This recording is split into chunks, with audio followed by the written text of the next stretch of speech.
So our final look at sport in this hour. The SA Indoor Hockey Women's team secured a place at the 2025 Indoor Hockey World Cup following a winning performance at the Indoor African Cup tournament, which was held in Namibia. South Africa, Namibia, Zimbabwe and Botswana competed in the round-robin stage, and the South Africans finished top of the table following 2 wins and a draw. The triumph not only secured South Africa's top spot on goal difference, but also confirmed their qualification for the World Tournament in Croatia. Joining us to speak about the team's success is head coach Aj Spieringshoek. Aj, thanks so much for... There you go. Yeah, thanks for having me. Cool, great. Thanks so much. Appreciate you joining us. The team had that stunning 14-0 victory over Zimbabwe. I suppose that's the best way that you prepare for the World Cup. Yeah, it was a good performance. I think credit to Zimbabwe. They weren't at the last Africa Cup. For them to have put a team together to play against us was really cool. I think also the team that we had a couple of new players that hadn't played in an Africa Cup before, and a game like that was really good for us to try out a few new things. I think we're on the right track.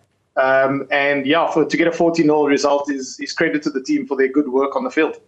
Now, how did the team adapt its strategy after that draw against Namibia in the round-robin stage to win the final?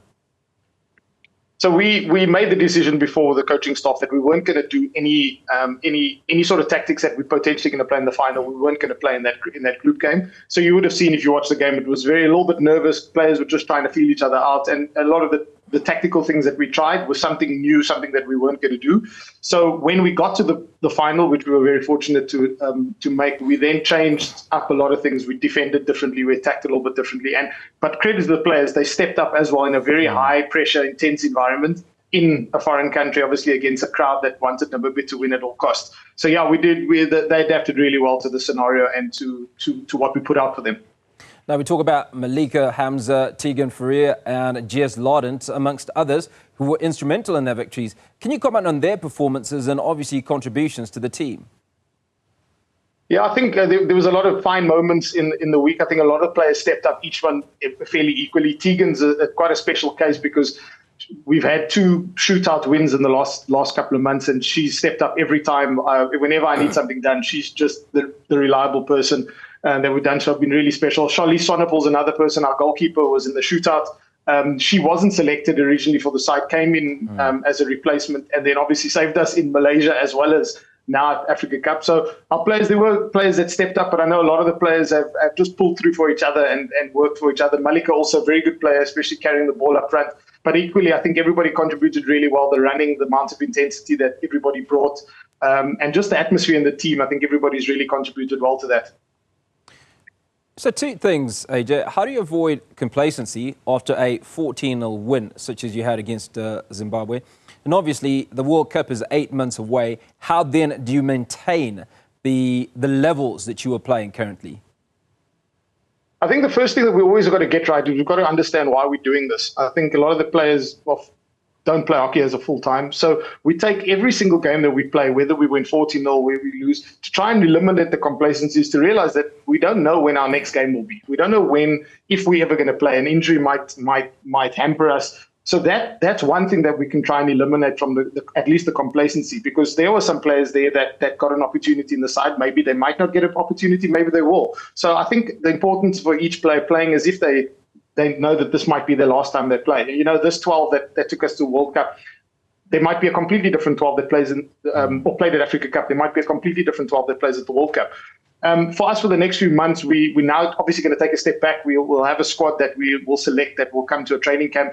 And it's not like we won't restart, but we'll build on what we've done. And now it's all about executing on every part of the game, whether it be attack, defense, whether it be in a team environment, whether it be when we do charity work, anything we together as a team, we just need to execute well as a team. And I think if we do that over the next 8 months and we get that right, I think we'll be in a good position when we arrive at the World Cup in February. Aj, if I'm one of the ladies that's amongst the 11 that stepped onto that field, if 11 is indeed the number, what sort of conversation are you having with me to ensure that I step up, I maintain my position? Because these girls potentially are worrying, okay, I've brought the team to the World Cup. Am I actually going to participate in the World Cup come Croatia next year? So, I mean, every girl knows that when they arrived at the tournament, the priority is what do I do for the team? And I think that's something that we've instilled in the squad ever since I took over, is that no matter what you do, whether you come onto the field for 1 minute, whether you come onto the field for 38 minutes, you've got a job to do. And that's the focus. I think one of the big things we had to get right for this tournament was to understand the pressure of playing in a different environment. We were very fortunate to travel to Malaysia last year. We also traveled to Switzerland, and two very different environments, but two very high pressure environments.